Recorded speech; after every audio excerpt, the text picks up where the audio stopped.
Hi, my name is Ashley Burse, and I am a intervention specialist for 5th grade and kindergarten.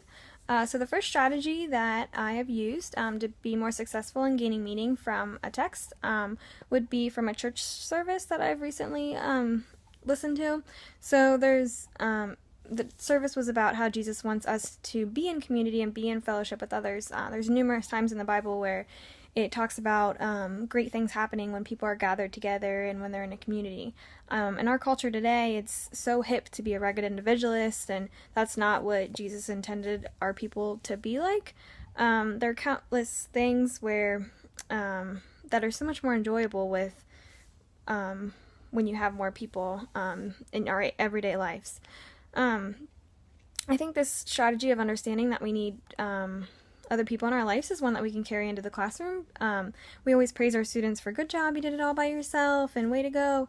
That was all on your own, but I think that applauding them for being able to work in a group and being a contributing member of society, ultimately, I think that that's really beneficial as well. So I think we just have to teach them the value of working with other people and helping them to see its benefits. That's not only helped me at school, but it's helped me in so many aspects of my life.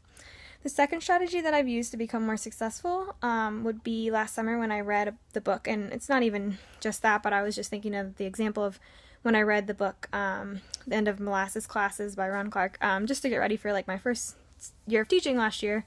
So during this book, I annotated the whole entire book, highlighted, took notes within the book, outside of the book, and just really dug deep and made myself comprehend it because it was what I was going into. And I think that it's really important to take notes while you're reading so then you can come back to the text, see what you were reading about, or if there's a section where I'm like, oh, I really need to remember what I read about that, I can find it right away instead of like thumbing through the whole book.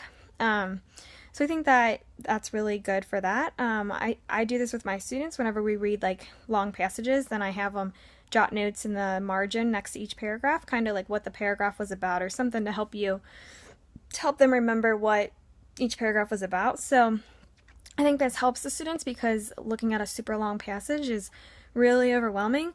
But when they are able to just break it up and focus on paragraph by paragraph and kind of pull the one main central idea from the paragraph just in a couple words and jot it down, I think that really helps them to be less overwhelmed by the long passage and focus on it.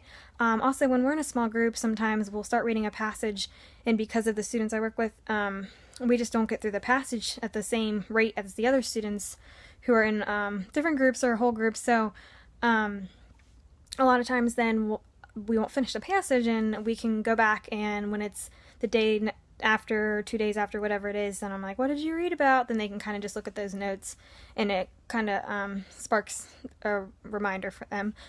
And the last reason is because when they're answering like questions about it, then when the question says, ask a question about a certain part in the story, they're able to go back and kind of find that piece. If it was, for example, what did the skateboard look like, and they have jotted in the margin, oh, this was the paragraph, the description of the skateboard.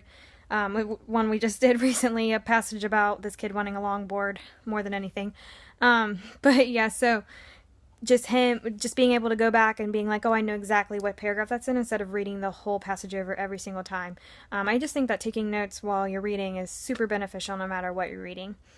So the last strategy that I've used to become more successful would just be, I started thinking about like playing soccer all of my life. So just that obviously to play anything, to do anything in life, most of the time people aren't just good right off the bat, and even if they are, they have to practice to get better and better, no matter what level you start at. So I think that I was just thinking about playing soccer and knowing that you have to practice and actually do it for yourself. A lot of, obviously, students learn in different ways, but for every skill, everything we teach them, everything we do all day, if you don't let them try it on their own, then a lot of times it doesn't stick. So I think that it's just super important for us to allow our students to try out every task and to practice it over and over. We can't expect to teach them something once in a day, have them do it, and be like, they got it, we're good. You got to have them practice and practice. So for any strategy I teach my students, I always have them do that to make sure they understand and then keep going back to it and revisiting it, like all teachers do. So this goes for academics and for outside school activities as well. So those are my 3 strategies: being able to work in a group, taking notes and annotating, as we read and also practicing. So thank you.